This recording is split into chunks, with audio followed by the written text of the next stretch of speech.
As the war in Ukraine rages on and Donald Trump prepares to take over the White House again, the threat to the rest of Europe from Russia is growing. For the Europe Conversation, I catch up with NATO expert on innovation, cyber and hybrid threats, James Appathurai, who says we're in uncharted territory. James, look, across Europe we're hearing reports about much more increased sabotage, Russian sabotage against European countries. Can you tell us a little bit about what you're seeing and whether it's been on the increase? So, absolutely. First thing to say is the sabotage comes on top of everything else that we've seen. So, cyber attacks, disinformation, political interference, forced migration, GPS jamming. So that's the baseline. And all of it higher than it used to be. What's new is an increased Russian appetite for and campaign of sabotage. That means arson, derailing trains, attacks on politicians' properties, attempts to assassinate, for example, the head of Rheinmetall, so industry leaders.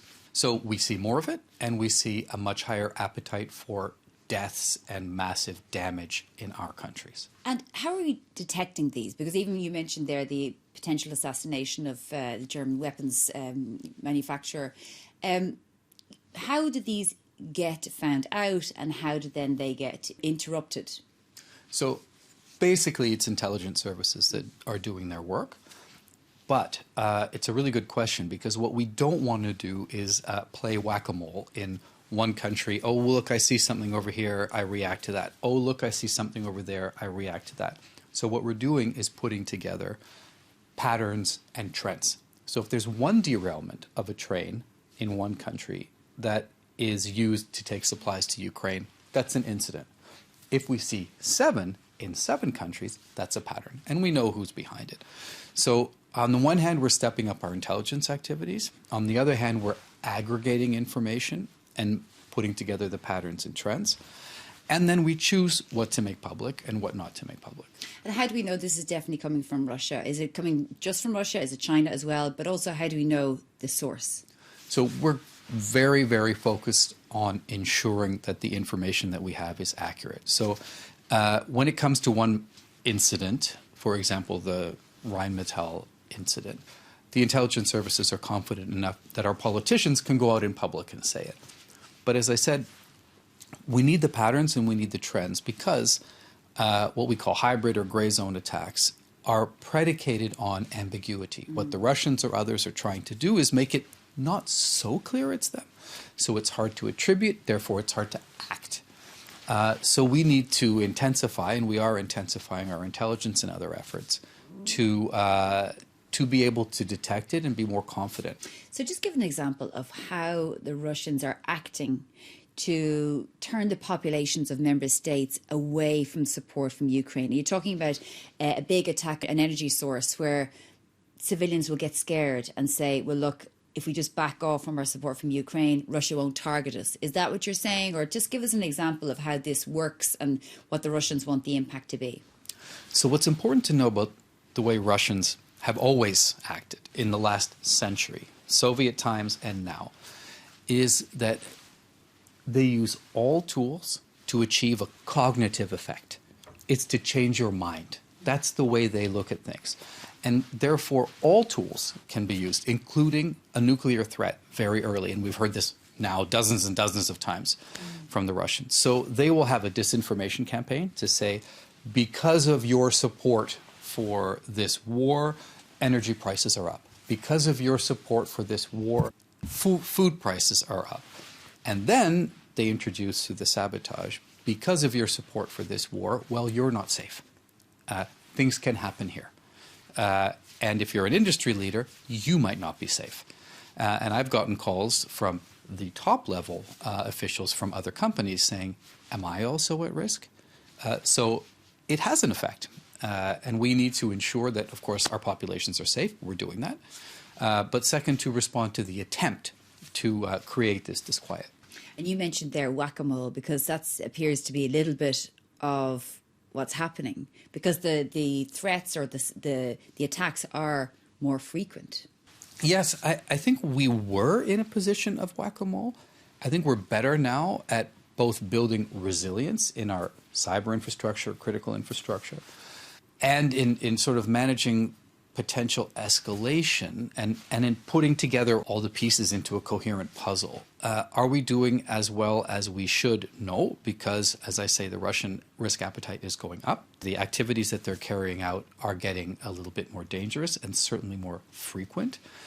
So I can assure you our political leaders are aware of it, focused on it, and we are looking at steps to take to establish better deterrence and manage escalation. What kind of deterrence?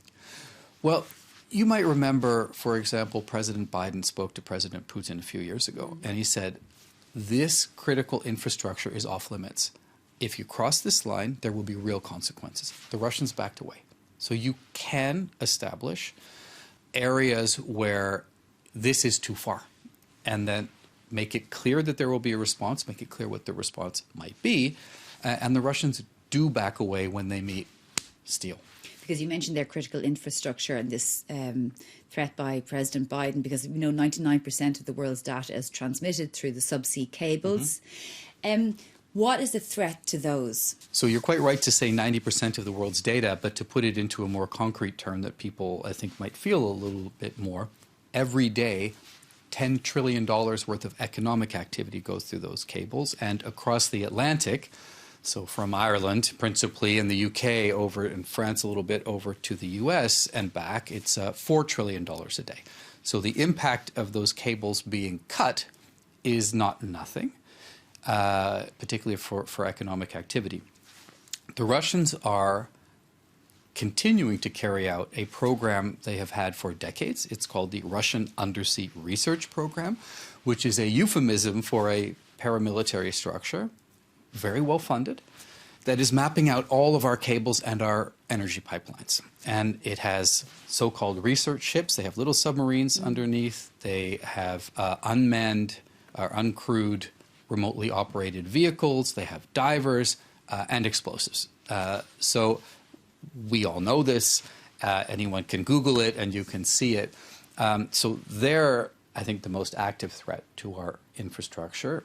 You might have seen that a Chinese ship cut the Baltic Connector cable. The Chinese have come forward to admit that. In the context of the No Limits Russia-China partnership, we always have to look at these with, I think, a little bit of concern, incidents like this. But I think the Russians are most clearly the threat. Just disinformation, because obviously that's your area of expertise as well. We've seen since Elon Musk took over Twitter that there's been a much stronger rise in hate crime, and itself Twitter is no longer as regulated as it was, for things like hate crime, anti-Semitism, Islamophobia and so on.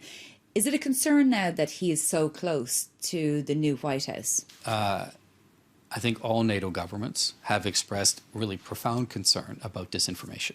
And what we've seen in the US election and in all of our elections now is a lot of disinformation, including using social media platforms. It's not just across the Atlantic, it's around the world. And all our populations are very vulnerable to it. So we are looking at disinformation, including on social media platforms, as part of this whole deck of cards that adversaries and strategic competitors are using against us. So, of course, it's up to national governments, up to the EU, to decide how they regulate these. Because we're hearing that J.D. Vance is saying that, Europe or the US will remove support for Ukraine through NATO if the EU continues to regulate Twitter or X. Yes, well, I mean, I saw that, and they haven't taken office yet, so I think they were a little bit in campaign mode still. But what I would say is this. Support for Ukraine is almost existential for European security. It is absolutely crucial for Euro-Atlantic security. And NATO, of course, is the essential pillar for defending the Euro-Atlantic area. So we're quite confident, based on everything we've heard, that the U.S. support for NATO will continue. Just finally, on generative AI, because that's an area of your expertise as well. And I wanted to ask you that in relation to disinformation, because that is transforming disinformation. It is, and I could go on at length about this, but I'll say maybe three things. One is generative AI itself is very quickly creating deepfakes that even the companies that make it can't detect.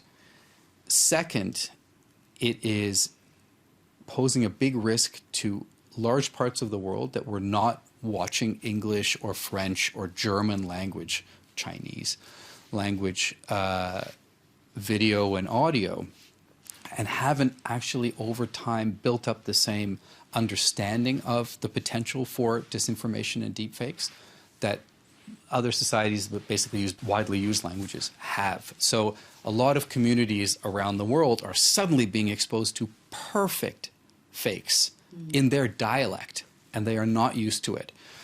So they're very, very exposed to disinformation. I think the third thing which interests me a lot is we called in a number of tech firms and we asked them what the future looked like. What they said was that within 4 years, 90% of what's on the internet will be fake, will be false. 70% of what's being produced for the internet now is being produced by AI. So all of this is now going to be what we see, and it's going to be very difficult to tell what's true and what's not true. And then the final point is, if you look at what happened, for example, after the storms in the US, a number of false images were created, and politicians posted them.